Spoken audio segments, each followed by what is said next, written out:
I remember the day I met Daniel like it was yesterday. It was a cold, miserable Tuesday afternoon.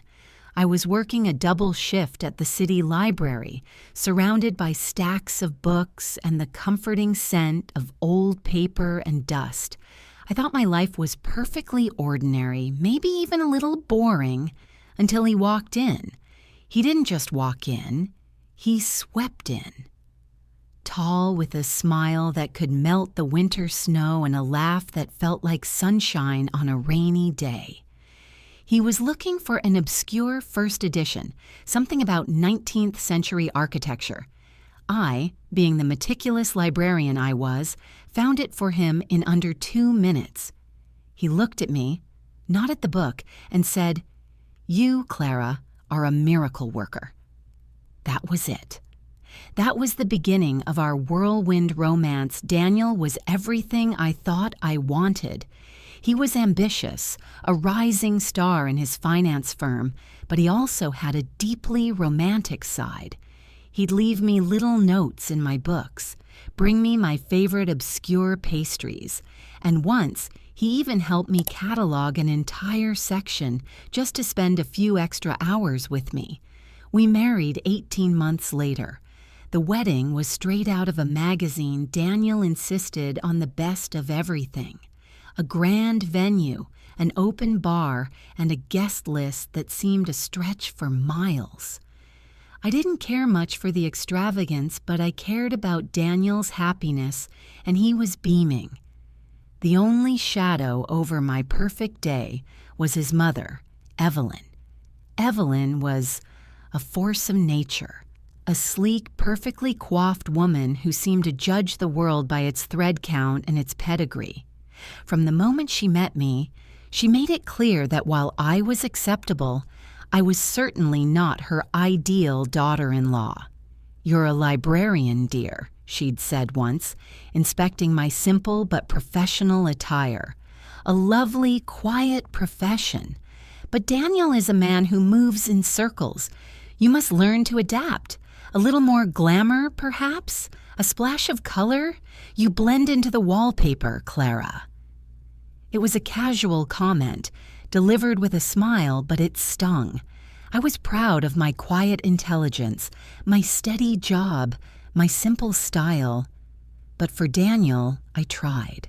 I bought a few expensive dresses, practiced a more glamorous makeup routine for their family dinners, and tried to engage in conversations about markets and investment portfolios, which always felt like struggling to breathe underwater. Daniel, bless his heart, would always try to mediate, "Mom, stop. Clara is perfect just the way she is." But he said it with a tired smile, the kind that indicated he'd had this battle 1,000 times and was just going through the motions. Life settled into a rhythm. We bought a beautiful house in the suburbs, a large, soulless place that Daniel loved and I tolerated. Daniel was always traveling for work, closing deals in New York, London, or Dubai. He'd be gone for weeks at a time, coming back exhausted, showering me with expensive gifts, and then leaving again. For a long time, I convinced myself this was the price of success. This was the life of a finance wife. Lonely nights, luxurious furniture, and the constant nagging feeling that I was waiting for my real life to begin. 2 years into our marriage, the gifts started to change. They went from things I would like, rare first editions, a subscription to a classic literature club, to things that Evelyn would like: jewelry, designer scarves, and one particularly hideous bright red power suit. "Daniel, this isn't my style," I said one evening, holding up the suit, trying to keep the disappointment out of my voice. He was staring at his phone, his thumb flying across the screen. "It's beautiful, Clara. You should wear it. It's powerful. It makes you look like you own the room." "I don't want to own the room, Daniel. I just want to be comfortable in it." He finally looked up, his face unreadable. "Maybe that's the problem, Clara. You're too comfortable. You need a little ambition." He immediately returned to his phone. The first real crack appeared 3 months ago. Daniel had been in Geneva for a major conference, or so I thought. His flight was due to land on a Saturday evening. I had meticulously cleaned the house, cooked his favorite meal, and even wore a new silk nightgown. Not the expensive one, but the one I genuinely liked. I was excited. I was tired of being alone. At 7 p.m., his text came. "Flight delayed. Massive storm in Geneva. Looks like I'll be stuck here until Monday. So sorry, darling. Get some rest. Love you." I felt the familiar pang of disappointment, but I pushed it down. He's working, Clara. He's providing. I poured myself a glass of wine and decided to watch a mindless movie. At 8:30 p.m., I was scrolling through social media, a habit I rarely indulged in. I was clicking through my sister's vacation photos when a new post popped up. It was from Sarah Jenkins, a junior analyst at Daniel's firm whom I had met once at a company Christmas party. The photo was a selfie. Sarah beaming, a glass of champagne in hand, sitting on a plush red velvet sofa. The caption read, "Post-conference relaxation. Geneva is treating us well. 2 more days of luxury before heading back to the grind." My breath hitched. Sarah was in Geneva. Nothing wrong with that. But then I looked closer at the background. In the corner of the photo, slightly blurred, was a familiar figure. A tall man leaning over a menu, a faint scar visible above his left eyebrow. It was Daniel. He wasn't stuck because of the storm. He was having post-conference relaxation with Sarah Jenkins. My hand started to shake. I zoomed in on the photo until it was grainy, until the lie was staring me in the face, undeniable and sharp. He wasn't working. He was lying. It was a small lie at first, a tiny fissure in the bedrock of my marriage. Maybe it's just colleagues unwinding. Maybe the storm hit after the photo. I was a librarian. I was good at finding facts, but my heart was better at constructing fantasies. I closed the app, deleted the text message about the massive storm, and went to bed. I didn't cry. I didn't smash things. I was just cold. 2 days later, Daniel walked in, smelling of expensive cologne and travel. He kissed me passionately, told me he missed me, and handed me a small velvet box. Inside was a diamond tennis bracelet. "Geneva," he said, "was hell, but this made me think of you." I smiled, a perfect practice smile. I let him believe the lie. I let him believe the story he had constructed, because I knew, deep down, that the moment I exposed the little lie, the whole, perfect, expensive, fragile life we had built would shatter, and I wasn't ready for the noise. Not yet. The diamond bracelet felt heavy and cold on my wrist. Every time I looked at it, I didn't see a symbol of love. I saw a payment for silence, a shiny piece of evidence that he thought he could buy my blind trust. I started my own investigation, silent and meticulous, exactly the way I approached finding a misplaced book in the vast library system. I knew I couldn't confront him, yet I needed proof, not just an incriminating photo from a junior analyst's public profile, but something solid, something undeniable. I needed to understand the scope of the damage. Daniel's phone was the first target. He'd always been very private about it, even before Geneva. It was always face down on the counter, locked with a complex pattern that changed every few months. I had no idea what the current one was. However, I remembered something Evelyn, his mother, had once scoffed about. "Daniel insists on using the same stupid childhood birthday for everything." Honestly, no concept of security. Daniel's birthday was May 12th. I tried the month and day of his birth, 0512. The phone remained locked. I tried the month, day, and year of the day he met Evelyn, 0501. Locked. Then I remembered the one date that truly mattered to him. Not me, not Evelyn, but him.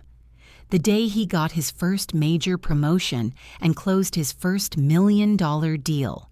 The day he said his life truly began.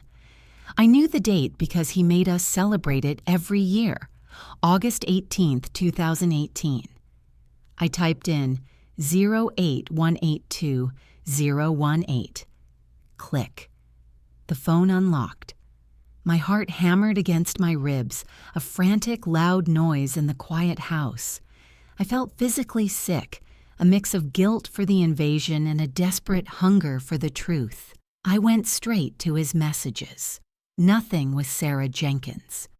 I searched her name, and every single message thread that contained it was gone. Daniel was not just cheating. He was covering his tracks with the efficiency of a professional operative. He hadn't just deleted the messages, he had deleted the threads. But he was a financial analyst, not a professional spy. He missed one thing: his email. He had two primary email accounts, one for work and one for personal use. I checked the personal account first. Clean. Then I opened the work account. I searched for Sarah again. This time, the results were devastating. It wasn't just a fling in Geneva. The emails spanned months. Discreet communication about upcoming business trips, late nights at the office, and attachments that weren't spreadsheets but flight confirmations for two, booked under different names, but with connecting seats. The last exchange hit me the hardest.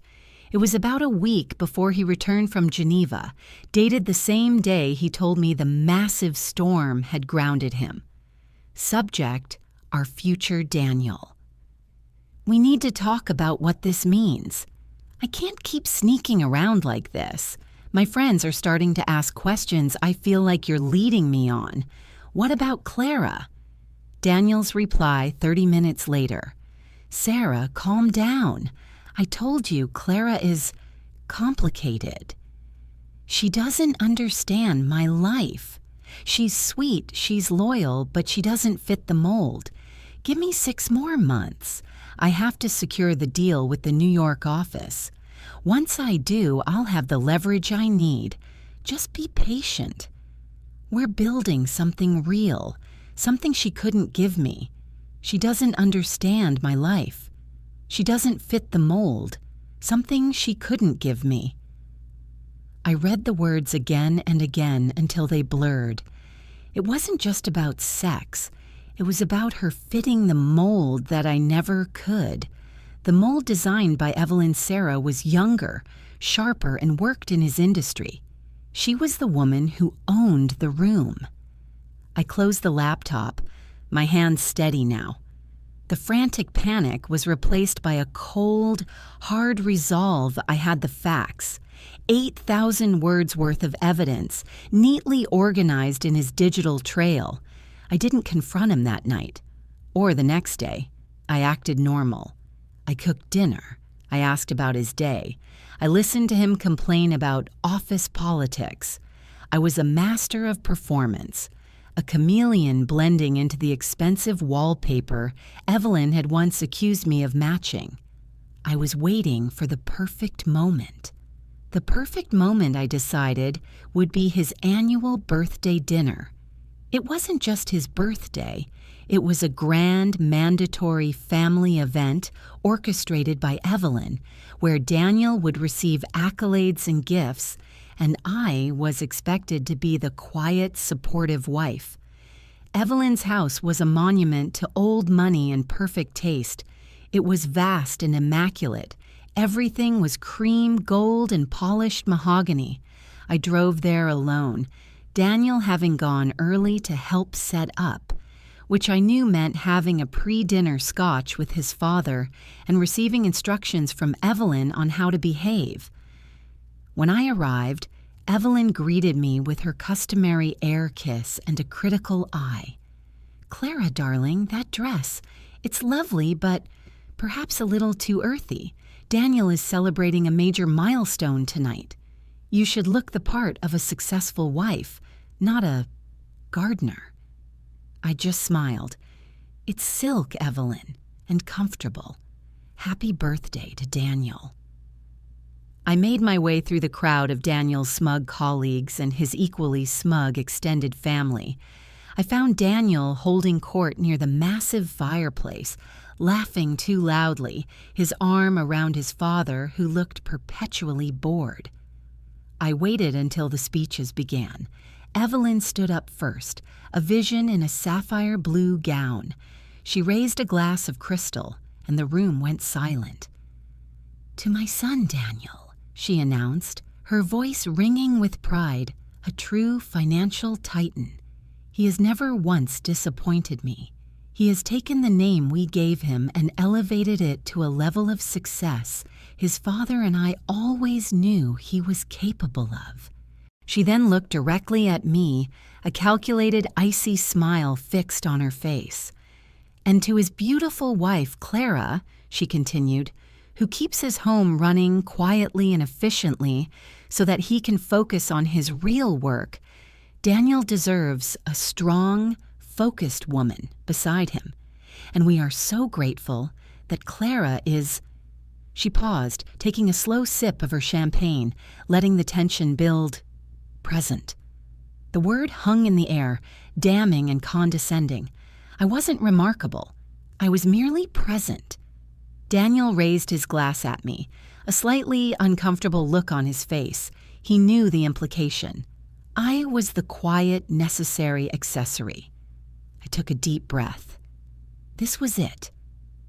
The moment I had been rehearsing in my mind for 3 months, I raised my own glass, meeting Evelyn's eyes with a calm that belied the earthquake erupting in my chest. "A truly beautiful toast, Evelyn," I said, my voice steady, carrying clearly across the room, "and I have a small toast of my own, one that perfectly complements yours, to Daniel, to his ambition, and to the woman who truly understands his life, who truly fits the mold, and who has been so instrumental in helping him celebrate his real milestones." Daniel's eyes widened, a flicker of cold panic crossing his face. He knew. I looked directly at him, no longer smiling. "To Sarah Jenkins," I declared, my voice ringing with finality, "the woman Daniel has been building a real future with for the last 6 months, in Geneva, New York, and his private office." The sound of shattering glass, someone, maybe me, I wasn't sure, filled the stunned silence. The silence after my pronouncement was heavy, thick enough to choke on every single eye in the room, filled with shock, judgment, or outright horror, was fixed on me. The shattered glass lay like glittering, cold shards of my marriage on Evelyn's pristine mahogany floor. Daniel's face had gone utterly white. He looked less like a financial titan and more like a terrified boy caught stealing from the cookie jar. He started to move towards me, but his father, a man of perpetual indifference, gripped his arm like a vice. Evelyn, however, was the first to recover. Her composure was a fortress, her expression shifting instantly from shock to pure, venomous rage, not at her son, but at me. "Clara." Her voice was a low, dangerous hiss, cutting through the silence. "Have you lost your mind? How dare you create a scene like this in my home, on Daniel's birthday?" "I didn't create the scene, Evelyn," I replied, my voice shaking slightly but holding firm. "I merely provided the script written by your son." "Lies. She's hysterical," Daniel finally managed, his voice cracking. He tried to pull away from his father, but the older man held him fast, clearly sensing that damage control required Daniel's silence. "It's a misunderstanding, Mother. Clara, please, let's talk outside." "No," I stated firmly. "We will talk here. In front of the family you parade and the colleagues you want to impress. You said Sarah Jenkins understands your life. That I don't fit the mold. I found your emails, Daniel. I know about Geneva, the shared flights, and the 6-month deadline you gave yourself to secure the New York deal before leaving me." The room erupted. Whispers flew, sharp and cruel. Daniel's father released him, shaking his head in cold disapproval, a look that cut Daniel deeper than any accusation from me could have. But Evelyn wasn't done. She wasn't fighting for her son's innocence. She was fighting for the image of her son. She stalked towards me, her high heels clicking aggressively on the marble floor. "How common," she sneered, looking down her aristocratic nose at my dress. "Honestly, Clara, this is precisely what I mean. You lack finesse, you lack grace. A woman of class handles such things privately, quietly. You bring a shovel to a dinner party and dig up dirt just to humiliate us." "I was the one humiliated, Evelyn," I shot back, the years of silent resentment boiling over. "I was married to a man who was planning his exit strategy while buying me diamond jewelry to keep me compliant." Evelyn stopped directly in front of me, her expression turning from anger to calculated pity, a far more dangerous look. "My dear," she said, raising her voice so everyone could hear the sickeningly sweet tone, "let's be brutally honest here. Look at you. You are a librarian. You wear beige. You are quiet. You are intelligent. Yes, but you are not exciting. Daniel is a man of vast ambition, a man who needs a dynamic woman on his arm, someone who can keep up with his momentum. You are static, Clara. You're nice, you're safe, but you are utterly, terribly boring." She leaned in, her eyes sharp and cold. "If your husband is seeking connection elsewhere, you must look inward. A man doesn't just cheat for no reason. He cheats because his needs aren't being met." I felt a dizzying wave of disbelief. She was blaming me. "And what need was not being met, Evelyn? The need for a woman who would support his financial crimes and moral bankruptcy?" I asked, my voice barely a whisper, yet intensely focused. She straightened up, delivering the fatal blow with cruel, measured emphasis. "You failed to be enough of a woman for him, Clara. You are smart, yes, but where is the feminine energy? Where is the sparkle? Where is the effort? You're too cerebral, too demure. You blend into the wallpaper, just as I told you years ago. You didn't work to keep his interest, dear. And if you are not feminine enough to hold your husband's attention, then you have no one to blame but yourself for his wandering eye." The phrase hung in the air, not feminine enough. It was the ultimate shocking deflection, the validation of her son's betrayal, wrapped up in a poisonous critique of my identity. Daniel finally found his voice, weak and desperate. "Mother, stop! This isn't helping! Clara, I'm sorry, but—" "No, Daniel," I cut him off, ignoring the tears that finally threatened to spill. I was looking at Evelyn, a woman who had just weaponized her rigid definition of womanhood against me to shield her rotten son. "Thank you, Evelyn," I said, my voice dripping with unexpected sarcasm. "That clarifies everything. All this time I thought I was married to a devoted man, but I was actually married to a needy boy who required his mother's approval and an exciting accessory." I reached up and slowly unclasped the diamond tennis bracelet, the blood money, From my wrist, I held it out to Daniel, the diamonds glittering under the chandelier light. "Keep the jewelry, Daniel," I said, dropping it into his stunned hand. "You'll need it for the next one." And for the record, I was never interested in owning the room. I was only interested in sharing a life, something you are clearly not capable of doing. I turned, ignoring the frantic whispers and the sight of Daniel staring blankly at the bracelet. I walked out of the opulent, suffocating house, leaving the party, the lies, and the entire toxic family behind me. In a single decisive moment, I didn't look back. But the phrase echoed in my mind as I drove away. Not feminine enough. It wasn't over, it had just begun. Because I knew with cold certainty that Evelyn's public slander would now become the official, cruel narrative.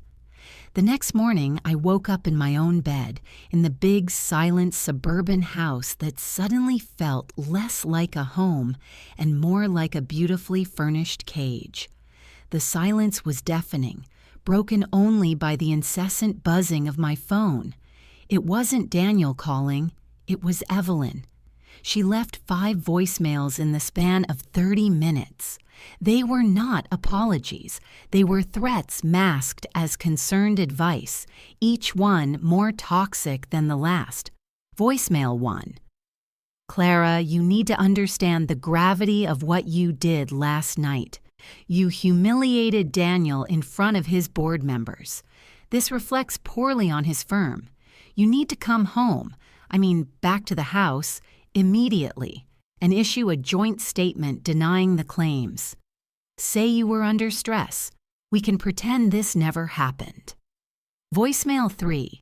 "If you think you are going to walk away with a share of Daniel's assets after this public spectacle, you are sorely mistaken.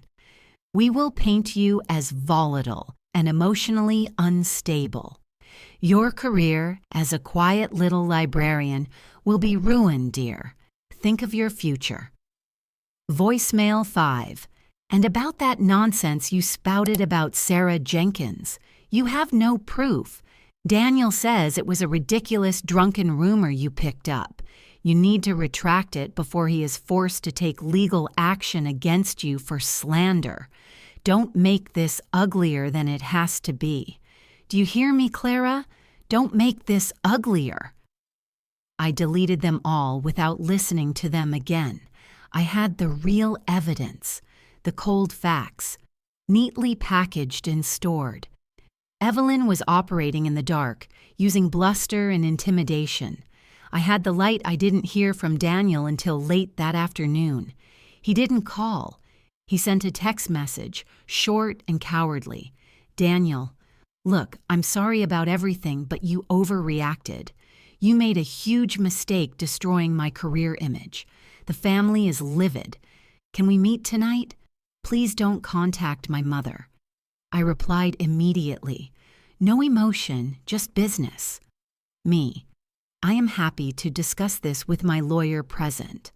I have copies of your work emails detailing your affair, your flight confirmations, and your plan to leave me once your New York deal was secured. My lawyer will be initiating divorce proceedings based on infidelity tomorrow morning. I will be staying at the house until the legal team advises otherwise." The reply came back almost instantly. "Daniel, you wouldn't dare. Clara, don't do this. I'll lose everything. And my mother, she'll destroy you." Me. "She already tried. She said I wasn't feminine enough." I disagree. I think I am exactly the right amount of woman to know when I'm being lied to and betrayed. See you in court, Daniel. The realization that Evelyn was the true architect of this disaster hit me. Daniel was weak and easily led. He was a product of his mother's oppressive expectations. Evelyn hadn't just shaped his career, she had shaped his relationships, instilling in him the belief that he deserved a trophy, a perfectly feminine accessory. and that his needs superseded any vows he made. The narrative war began within hours. The guests from the party were not silent. By the end of the day, Daniel's friends and even some of my former acquaintances were posting veiled comments on social media. The poor guy. Stress of the job finally got to him. Hard to come home to a cold house. Just saw a divorce announcement coming. Sad when a woman can't handle the pressure of being a successful man's wife. Heard she went completely unhinged at her birthday party. Emotional instability, you know. Evelyn's narrative, the one she crafted the moment I exposed Daniel, was taking hold. Clara is unstable. Clara is boring. Clara wasn't feminine enough to keep him, and therefore Daniel's cheating was a regrettable but understandable consequence of my inadequacy. This was the final, unforgivable betrayal. They weren't just destroying my marriage. They were destroying my reputation and my sanity to protect their own fragile image. I realized I couldn't fight them in the shadows. I was a librarian. I fought with facts, and I fought in the light. I called my sister, Lena, who lived 3 states away. Lena was a fierce, take-no-prisoners kind of woman, a successful journalist who knew exactly how to handle public relations and spin. They're painting me as the crazy, boring wife who drove her successful husband to cheat, I explained, my voice flat, devoid of the tears I refused to shed. Lena's response was immediate and sharp. Not on my watch, Clara. We kill their narrative with fire. You have the emails. You have the truth. They're going high and mighty. We go low and honest. She booked the next flight. Within 24 hours, she was in my living room, her laptop open, ready for war. Here's the plan, she said, leaning across the coffee table. We let Daniel's lawyer send their initial, aggressive, "You're crazy" threat letter. We won't respond to the threats. We will, however, respond to the narrative. We need to tell your story, Clara, but not to a jury, to the public. They want to talk about femininity? We'll talk about integrity. She looked at me, her eyes gleaming with battle readiness. We are going to give them a confession. Not yours, his. And we are going to use the exact medium they fear most, Evelyn's social circle. The idea was terrifying, brilliant, and completely against my quiet nature. But I was no longer the quiet librarian. That woman died the moment I read the words, "She doesn't fit the mold." How do we do that? I asked, gripping the edge of the table. We don't go to the newspapers, Lena said, a wry smile playing on her lips. We go to the source of all high society gossip, the society blog that Evelyn's friends all read. We send them an anonymous, damning tip, complete with screenshots of the most incriminating emails. We include the full quote from Evelyn, the one where she blamed you for not being feminine enough. We give them the perfect, shocking confession, his betrayal and her disgusting attempt at justifying it. I hesitated. That's brutal. Brutal is what they did to you, Lena countered. You are fighting for your sanity, Clara. You are fighting to define yourself on your own terms, not on Evelyn's restrictive, sexist terms. Do we submit to their narrative, or do we write our own? I looked at the window, at the perfect manicured lawn of the perfect miserable house. I thought of the phrase, "You blend into the wallpaper." Write our own, I stated, the resolve settling in my bones. We write our own. The next few days were a blur of legal paperwork and digital strategy. Daniel's lawyer, a sharp, humorless man named Mr. Thompson, sent the expected letter, aggressive and full of veiled threats about defamation and property rights.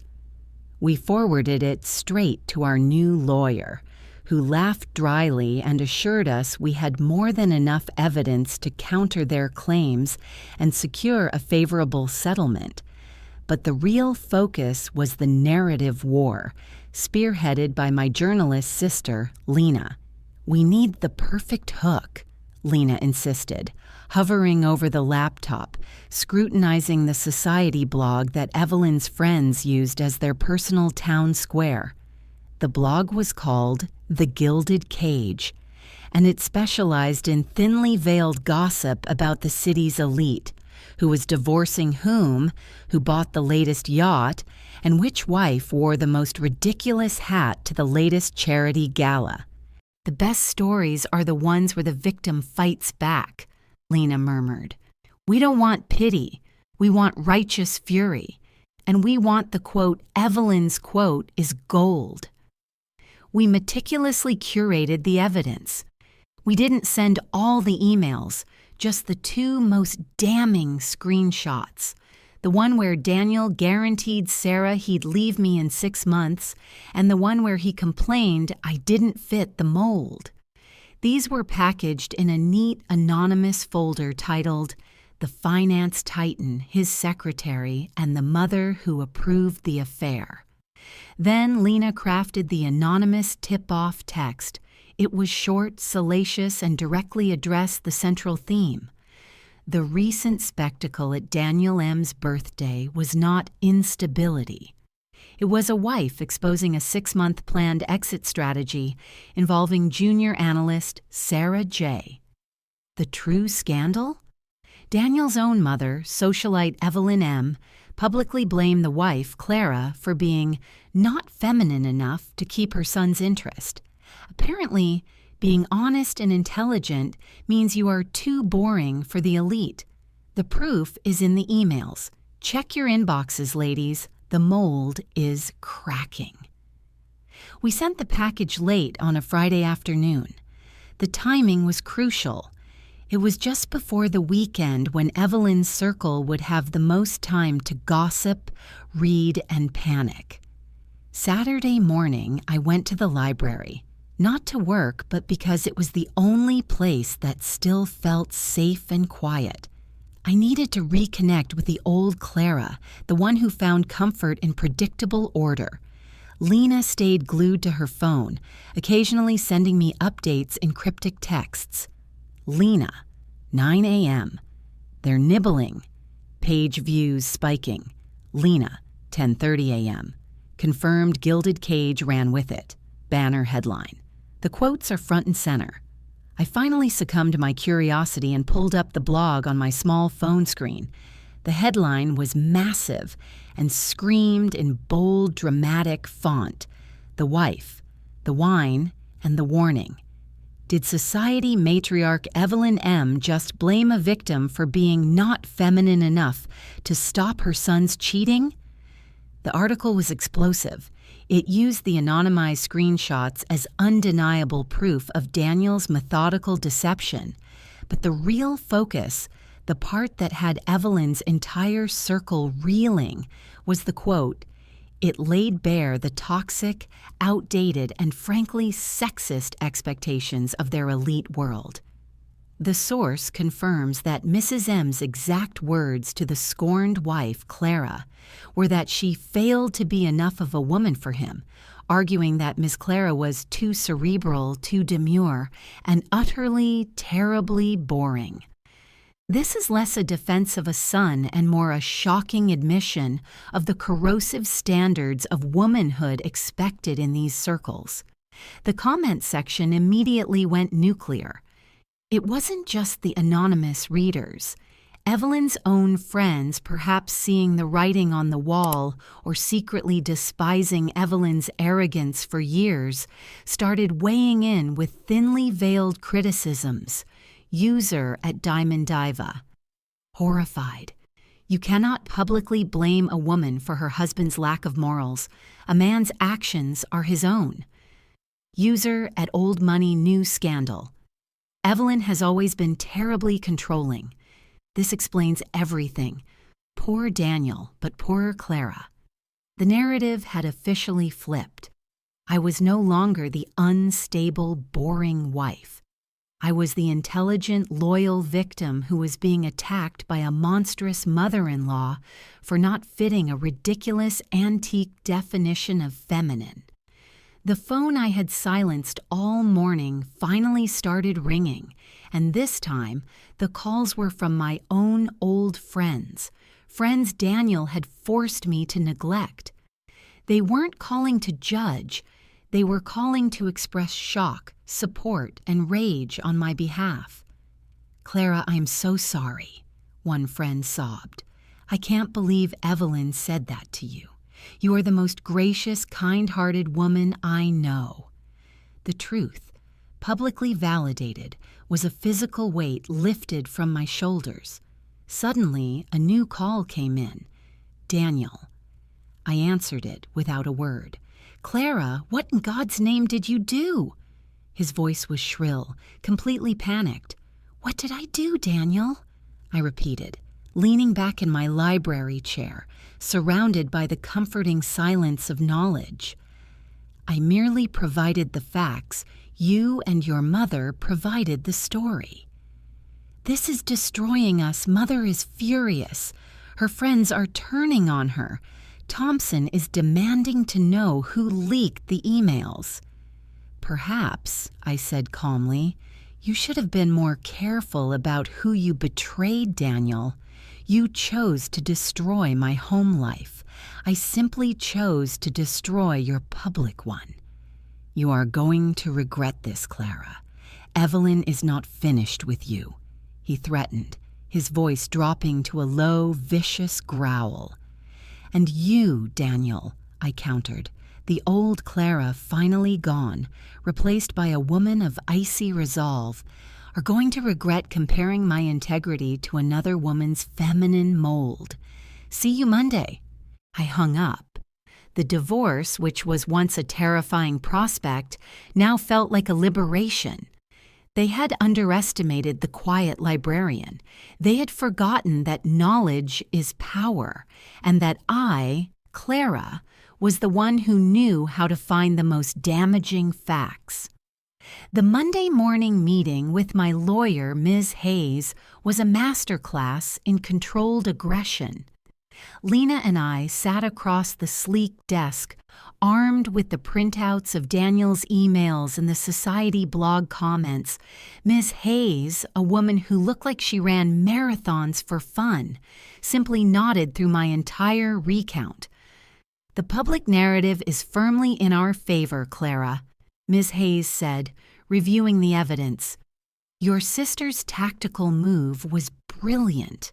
Evelyn's not feminine enough comment has done more to damage their reputation than any explicit revelation of cheating could have.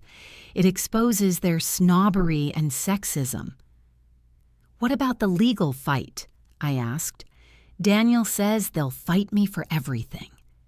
"They will," she confirmed, pushing the emails aside. "Daniel has premarital assets, and his firm is a labyrinth. Evelyn's family owns most of the investment fund, so they will argue that the bulk of his income is family money and not marital property. They will try to exhaust you financially, hoping you'll settle quickly and quietly." "They don't know the new Clara," Lena interjected, a satisfied smirk on her face. "Indeed," Ms. Hayes agreed, "which is why we won't wait for them to start. We attack the source of their power, their carefully constructed image and their money. We'll start with a massive subpoena for every financial record, every joint account, every trust fund, and every business expenditure." We left the office feeling a potent mix of fear and excitement. The fear was the vast, complex financial world I was now diving into. The excitement was the prospect of dismantling Daniel and Evelyn's carefully maintained lie, piece by expensive piece. 2 days later, the expected counterattack came. Not a letter from Daniel, but a formal visit from Evelyn. I was working in the kitchen, packing some of my personal belongings, mostly books and my comfortable, earthy clothes. The doorbell rang with an insistent, irritating buzz. I opened the door to find Evelyn dressed in a severely tailored black suit, her face a mask of cold fury. She was alone, which was unusual. Evelyn always traveled with an entourage of assistants or her meek husband. This was personal. She swept past me without invitation, her eyes raking over the boxes and the general state of my departure. "You won't get away with this, Clara," she stated, her voice trembling slightly, a rare crack in her veneer. "You are not only a disgrace but a criminal. You illegally accessed private communication and slandered my family." I accessed the phone of my husband, who was planning to abandon me after 6 months of calculated lies, I corrected, closing the front door with a deliberate click. "And your son slandered himself when he wrote those emails.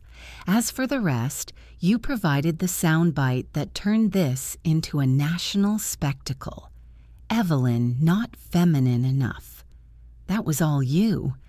She flinched at the phrase, which was now a scarlet letter stamped onto her public image. "It was a momentary lapse in judgment delivered under duress," she hissed.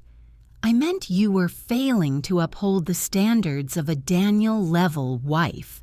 Look at you, wearing those hideous, shapeless clothes while my son is out there, closing multi-million-dollar deals. You were an embarrassment to him, Clara. He needed a woman who understood his drive, not a wallflower who preferred books to brilliance. He needed a woman who would tolerate his cheating, Evelyn," I corrected, moving into the living room, forcing her to follow me. "He chose a younger version of the woman you wanted him to have, a reflection of your mold. And you are attempting to bankrupt him for it," she cried, throwing her arms up in outrage. "Do you think I don't know what your lawyer is doing? Thompson warned us. They are demanding access to Daniel's offshore accounts. That money is not yours. It's future capital. It's the family legacy." She was giving away information. I listened, quiet and focused. "Which offshore accounts are those, Evelyn?" I asked sweetly, leaning against the marble fireplace. "The money is marital property, regardless of where your son chose to hide it." "It's not hidden," she snapped, clearly losing control. "It's a holding account, a private trust for his future family. The money set aside for the new house he was purchasing in New York, the one he bought." She stopped abruptly, covering her mouth with her hand, her eyes wide with a realization of her error. My pulse quickened. New York house. Daniel hadn't just secured the New York deal, he had secured an asset there, and Evelyn had just confirmed it was hidden in a private trust for his future family. Sarah. This was not just infidelity, it was the financial premeditation of a second life. "He purchased a house," I repeated, letting the words sink in New York, without telling me, using money he transferred into a trust fund that excludes me. Evelyn was breathing heavily, her face pale. "You heard nothing of the sort, Clara. You are distraught. You are clearly making things up." "Your voice, Evelyn," I said, pointing at my phone resting on the mantelpiece, "is crystal clear. And unlike your son, I don't need a complicated pattern to unlock my phone. Everything you just said, the admission of the trust, the New York house, the confirmation that Daniel was not just cheating, but financially planning his escape. It was all recorded. Thank you for making my lawyer's job so much easier." I was bluffing about the recording. I hadn't been fast enough to hit the button, but Evelyn didn't know that she only saw the calm, steady look in my eyes and the phone's silent black screen. She believed me. The color drained completely from her face. "You venomous little wretch!" she spat, the last vestiges of her aristocratic composure dissolving into raw, ugly hatred. "You were nothing before Daniel. You will be nothing after him. That money, that future, it was supposed to be for a woman who could hold a man's interest, who was worthy of the M name. You were a mistake, Clara, and now you will pay for exposing us." "I am not paying anything, Evelyn," I said, a cold, liberating smile spreading across my face. "Your son, Daniel, is going to pay the marital share of a New York house I never knew existed. And you, Evelyn, will pay the price for believing that a woman's value is determined by a man's fidelity and your ridiculous, outdated, feminine mold. That kind of thinking? That's what's truly boring." She turned, her black suit a blur of rage and defeat, and stormed out, slamming the door behind her. I stood alone in the quiet house, no longer feeling small or inadequate. I felt like a general who had just acquired the coordinates of the enemy's main stronghold. The financial fight was about to get very interesting. Evelyn's accidental confession was the grenade we needed. The moment I relayed the details about the private trust in the New York house to Ms. Hayes, the legal strategy shifted from defense to overwhelming offense. "This is not just infidelity, Clara," Ms. Hayes declared, her eyes gleaming at professional satisfaction. "This is fraudulent transfer of marital assets. It proves Daniel wasn't just planning to leave. He was actively concealing funds to set up his separate new life. Your bluff about the recording has bought us enough time to serve the specific subpoenas for those offshore holdings. We will seize that New York property immediately." The news sent Daniel into a tailspin of desperation. He stopped communicating through his lawyer and started harassing my phone again, his texts alternating between pleading, nostalgic manipulation and vicious anger and yell. "Clara, please, this has gone too far. You're destroying my family name. We can fix this. I miss you. We can go back to how things were, Daniel. It was all Sarah. She was aggressive. She was the one pressuring me to leave you. She's manipulative, Clara. She's the one who needs to pay for this." His cowardice was breathtaking. He was now attempting to scapegoat the woman he had promised a real future with, all to save his own skin and bank account. He was doing exactly what Evelyn had done to me, shifting the blame to the nearest convenient woman. I didn't reply to any of his pleas. I was focused on the evidence. A week later, our legal team confirmed the existence of a high-value condominium in a desirable Manhattan neighborhood, purchased 6 months prior and titled under a complicated LLC connected to Daniel's private trust. The purchase date coincided exactly with the period of his most frequent travels with Sarah Jenkins. The financial damage to Daniel and Evelyn's meticulously crafted empire was becoming severe. The initial Society blog scandal had cost Daniel a major client who valued moral integrity, and now the revelation of his asset hiding would cost him a significant chunk of his marital estate. Evelyn, sensing the impending loss of control, made her last, most calculated move. I was finally back at the library, having requested a temporary transfer to a back-office cataloging position to avoid the public gaze. The library was my sanctuary, the one place I still felt like me. I had just finished cataloging a stack of new biographies when my boss, Mr. Henderson, a kind, elderly man, called me into his office. He looked uncomfortable, something I had never seen in his 20 years of quiet service. "Clara," he began, fidgeting with a paperweight, I had a very strange visit this morning. From a woman. Mrs. Evelyn M. My blood ran cold. Evelyn was weaponizing my professional life. She introduced herself as a major patron of the city's cultural institutions, including this library, Mr. Henderson continued, avoiding my eyes. She wasn't subtle, Clara. She suggested that due to my high standards, I should be aware that one of my employees was dealing with severe documented emotional instability and unprofessional conduct that could taint the quiet reputation of the library. Evelyn was trying to get me fired. She was attempting to strip me of my last piece of independence, my quiet, reliable career, just so she could prove her narrative. Clara is unstable. Clara can't handle the pressure. Clara is nothing without Daniel's money. She said I was mentally unstable? I asked, my voice dangerously soft. She implied you were a potential liability, Mr. Henderson corrected, looking miserable.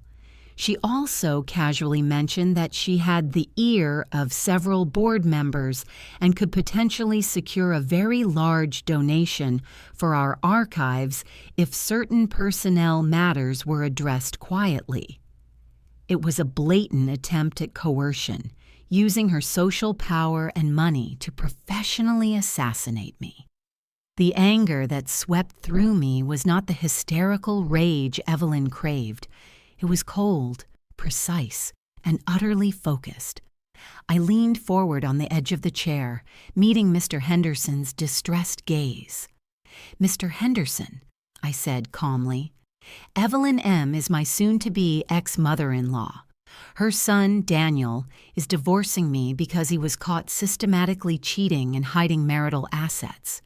I exposed the betrayal publicly.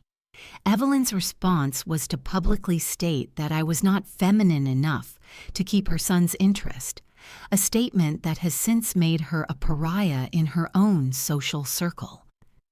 I paused, letting the truth sink in.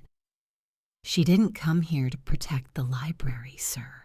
She came here because I am on the verge of legally seizing a multi-million-dollar asset, a secret New York apartment that her son bought for his mistress.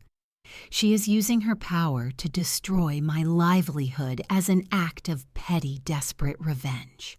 I stood up, adjusting my simple, comfortable cardigan. I am the only one in this entire scandal who has not been found dishonest. My work here is meticulous. My record is spotless, and I have evidence of all the claims I have made. Evelyn M. is currently facing legal scrutiny, and any donation she makes to this institution would be a bribe, not philanthropy. Mr. Henderson stared at me, then slowly picked up his paperweight. He smiled, a genuine, relieved smile. "Clara," he said, leaning back, "I've known you for years. You are the heart of this place. If Evelyn M. wants to question the stability of the people working here, perhaps she should look closer to home. You're a damn good librarian, Clara, and your job is completely safe now, about that first edition of The Great Expectations." I left his office, not just relieved, but truly empowered. Evelyn had tried to take my truth, my marriage, and now my career, and in all three areas she had failed spectacularly. Her mold was shattered, and the boring librarian had won. But the final legal papers, the ones that would truly signify my freedom, were waiting. And I knew the only way to close this chapter was to face Daniel one last time. The final meeting was not in a courtroom or a lawyer's office, but in the sterile, neutral territory of the house we once shared. The house that Daniel loved for its status, and I tolerated for its quiet corners. It was 2 weeks after Evelyn's failed attempt to sabotage my job, and the day the final divorce settlement papers were signed, Daniel insisted on being there to finalize the transfer of personal items, a transparent excuse to see me one last time and perhaps attempt to salvage his rapidly crumbling dignity. I arrived with Lena, who acted as a silent, formidable bodyguard, sitting on the sofa with a legal pad, occasionally making a loud, purposeful click with her pen. Daniel was already there, looking pale, drawn, and oddly small in the vast living room. He didn't look like the confident financial titan who had swept me off my feet years ago. He looked like a child who had been told Christmas was canceled permanently. "Clara," he said, his voice husky, "you look different." "I am," I replied, my voice steady. Losing a lying husband and a monstrous mother-in-law has surprisingly positive effects on the complexion. He ignored the jab, moving toward the fireplace where I had shattered the glass months ago. The spot had been flawlessly repaired by Evelyn's cleaning crew. "You really didn't have to do this," he pleaded, the manipulation back in his eyes. "You didn't have to ruin my career and Mother's reputation. We could have settled quietly. I would have given you a generous settlement." "You already planned a settlement, Daniel," I countered, walking towards the window, looking out at the manicured perfection I was finally leaving behind. It involved lying, cheating, and transferring marital assets into a secret trust for your future family in a New York apartment. That wasn't a generous settlement. That was theft. I turned back to him. "You called me boring. Your mother said I wasn't feminine enough." I realized what that truly meant. It meant I wasn't silent. I wasn't a blind accessory, and I wasn't willing to uphold the facade of your perfection. He looked down, his shoulders slumped. "Sarah left me, you know. She said she couldn't be with someone who folds under pressure and blames everyone else." I felt a flash of grim satisfaction, quickly replaced by weariness. The mold wasn't strong enough for her either, I suppose. "Mother lost her seat on the symphony board," he mumbled, looking up, hoping this would elicit sympathy. "It's all over the Gilded Cage blog. They're calling her the matriarch of the moral vacuum. You destroyed her, Clara." "Evelyn destroyed herself, Daniel," I said. "She chose to defend your cowardice with sexism and snobbery. She chose image over integrity, and in the end, her image was the only thing she had, and now it's gone." I picked up the last box containing my treasured first edition books. This was the final closure. "I didn't destroy your life, Daniel," I concluded, the finality heavy in my voice. "I simply refused to live the lie you and your mother created. I took the facts, the truth you tried to bury, and I used them to purchase my freedom." "And what did that freedom cost you?" he asked, trying one last time to make me feel remorse. I paused at the door where Lena was waiting, ready to take the box. I looked back at the expensive, empty shell of my marriage. "It cost me a husband who didn't respect me," I said, a slow, genuine smile spreading across my face. "It cost me a mother-in-law who hated me. It cost me the illusion of a glamorous life. But what I gained, my integrity, my career, and the financial share of a New York apartment I intend to sell immediately. That, Daniel, is a trade I will take every single time." I walked out the door and into the sunshine, Lena by my side. The car pulled away from the perfect suburban house, leaving the silent lie behind. The truth had been painful, brutal, and incredibly public, but it was my truth, and I was finally, utterly free. The quiet librarian, had found her voice, and it was the loudest, most undeniable sound in the entire scandal.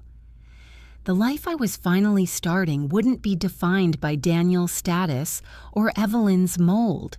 It would be defined by my own quiet, relentless strength. Thank you for listening to this difficult confession. We are so grateful to share these stories with you. If this story resonated with you, please hit the like button and share your thoughts in the comments section below.